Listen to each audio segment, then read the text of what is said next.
C'était quoi le drapeau du Japon pendant la guerre? Vous connaissez forcément le drapeau japonais. Un rond rouge sur fond blanc symbolisant le disque solaire et la déesse du soleil Amaterasu, dont les empereurs du pays sont les descendants.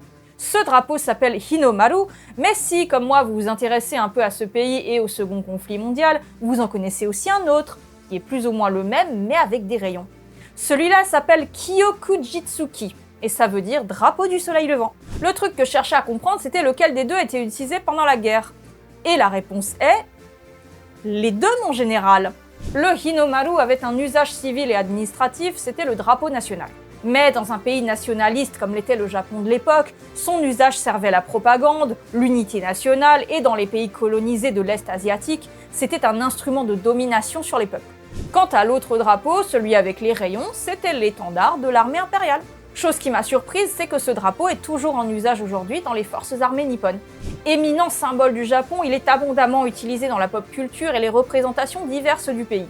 Mais en Asie du Sud-Est, en raison du passé colonial et des crimes de guerre commis durant la Seconde Guerre mondiale, il a une forte connotation négative, particulièrement en Chine et en Corée. En amont des Jeux Olympiques de 2020 au Japon, le gouvernement de Corée du Sud a même demandé au CIO de l'interdire pendant les manifestations, le comparant au drapeau nazi à croix gammée. Dans l'histoire post-Seconde Guerre mondiale du Japon, les deux drapeaux ont subi des vagues d'interdiction, ont été la cible de polémiques de la part d'acteurs étrangers et même au sein du pays. C'est seulement en 1999 que sera officiellement adopté le Hinomaru comme drapeau officiel. Mais ça n'aura pas mis fin aux diverses polémiques le concernant, lui et son pendant militaire. Vous voulez plus de vidéos? Abonnez-vous à la chaîne.